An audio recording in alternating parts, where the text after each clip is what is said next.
Emotional neglect isn't about the bad things that happened to you. It's about the good things that didn't. It's the empty chair at the dinner table of your emotional life. It doesn't leave bruises or scars, but it leaves an invisible mark on your soul, shaping the adult you become in ways you might never have realized. Here are 11 subtle habits that come from years of emotional neglect. Number 1, you are fiercely, almost painfully, independent. On the surface, this looks like a strength.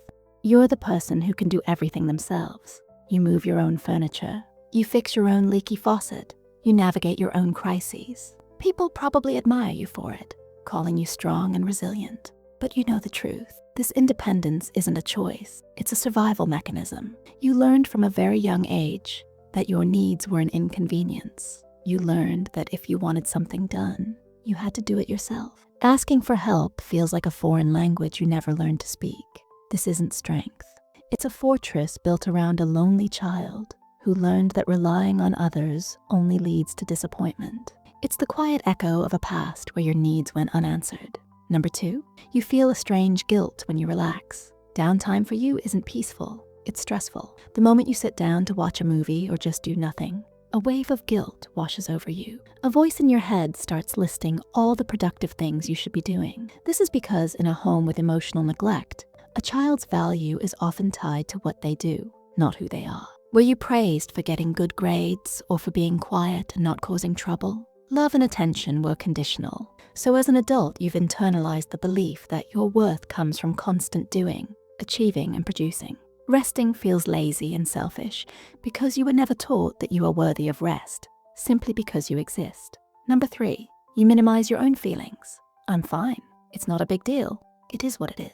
If these are your go-to phrases, listen closely. When you were a child, your feelings were likely dismissed, ignored, or even punished. Crying was met with, stop being a baby. Expressing excitement was met with, calm down. Your emotional world was treated as an overreaction. So, you learned to turn the volume down on your own heart. As an adult, you automatically dismiss your own pain, your own joy, your own anger. You treat your feelings as if they are invalid, because that's the treatment they always received. You've become an expert at pretending you're okay, even when you're falling apart inside. Number 4, you are a much better giver than a receiver. You are the world's best friend. You remember birthdays. You show up with soup when someone is sick, and you'll listen for hours to a friend's problems. Giving support, love, and attention feels natural and right. But the moment someone tries to do the same for you, it feels intensely uncomfortable. A compliment makes you want to crawl out of your skin.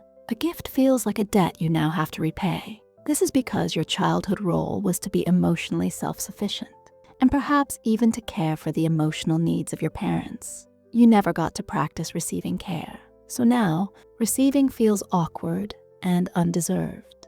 It triggers a deep-seated feeling that you are not worthy of being taken care of. Number 5, you feel like you don't truly belong anywhere. You can be in a room full of people who love you, at a party with your closest friends, or even in a long-term relationship, and still feel a quiet sense of being on the outside, looking in. It's a subtle but persistent feeling of being a visitor in your own life. This comes from a childhood where you never felt truly seen or understood by the people who were supposed to know you best. You never developed that foundational sense of being an integral, cherished part of a family unit. Without that anchor, you drift through life feeling like a guest, always polite and well-behaved, but never truly at home.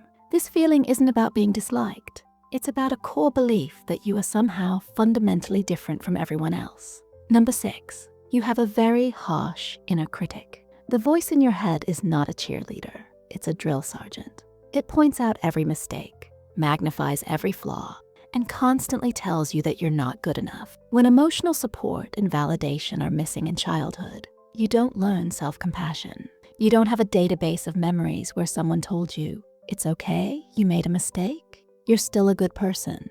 Instead, the silence left by that lack of encouragement gets filled with self-blame. You became your own parent, but because you never had a good model, you became a critical one. This inner voice is just the ghost of the validation you never received. Number 7, you don't really know what you want or need. If someone asks you, what do you want for dinner? Or what do you want to do this weekend? Does your mind go completely blank?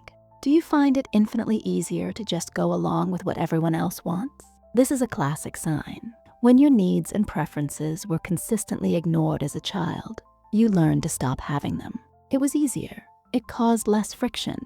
You disconnected from your own inner compass because it never pointed anywhere you were allowed to go. As an adult, this translates into a genuine difficulty in identifying your own desires, from the small things like what to eat to the big things like what you want out of your life and career. Number 8, you are intensely afraid of being a burden. This habit is the engine behind so many others, like being fiercely independent and never asking for help. The fear of being a burden is a deep, bone marrow belief that your very existence, your needs, and your problems are an inconvenience to others. In a family with emotional neglect, a child's needs are often treated as a problem to be solved or an irritation to be endured. You learned that needing anything, time, attention, help, comfort, was a negative thing. So you decided to become as small and as needless as possible. As an adult, this fear can stop you from reaching out when you're struggling, from asking for a raise at work, or even from simply taking up space in a conversation. Number 9, you feel empty or numb a lot of the time. It's not sadness, not exactly. It's more of a void, a hollow feeling in your chest, a sense that something is missing, but you can't for the life of you figure out what it is. People who experience this often try to fill that void with anything they can: work, food, shopping, endless scrolling. But the emptiness always returns. This feeling is the most direct consequence of emotional neglect. A child needs emotional nourishment to thrive, just like they need food. Without that consistent diet of empathy, connection, and validation, an internal emptiness grows. It is the literal feeling of what wasn't there.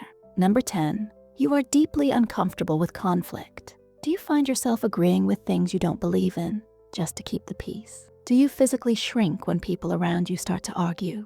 A deep aversion to conflict is common for those who grew up with emotional neglect. In your childhood home, disagreements were likely handled poorly. Maybe they were ignored completely, leaving tension to hang in the air for days. Or maybe any emotional expression was treated as a dangerous outburst. You learned that conflict doesn't lead to resolution. It leads to being ignored, punished, or abandoned. So you learned to be a peacemaker, a chameleon, someone who can smooth things over at all costs, even at the cost of your own truth. Number 11, you think there is something fundamentally wrong with you. This is perhaps the most painful habit of all. After years of feeling misunderstood, of having your needs ignored and your feelings invalidated, you arrive at a simple, heartbreaking conclusion. The problem must be me. You feel different, disconnected, and you blame yourself for it. You believe you are too sensitive, too needy, too quiet, too something. You carry around a persistent, low-grade shame about who you are. Because when the people who are supposed to love you unconditionally fail to connect with you emotionally, a child can't comprehend that their caregivers are failing. They assume that they are simply unlovable. Recognizing these habits in yourself is not a cause for shame. It is a moment of profound clarity. It's finding the map to a country you've lived in your whole life but never understood. These are not your character flaws. They are your scars. They are the coping mechanisms your brilliant young mind developed to survive an emotional desert. And the beautiful thing is, once you can see them, once you can name them, you can begin to heal them. You can learn to ask for help. You can learn that you are worthy of rest. You can begin to listen to the quiet whisper of your own heart. It's a long journey, but it's a journey home to yourself. If this video felt like it was speaking directly to you, please hit the like button so more people who need to hear this message can find it. And subscribe for more content that helps you understand yourself better. And now for a question I'd love for you to answer in the comments. Which one of these habits surprised you the most to see on this list? There are no right or wrong answers, and sharing can help us all feel a little less alone. Thank you for watching.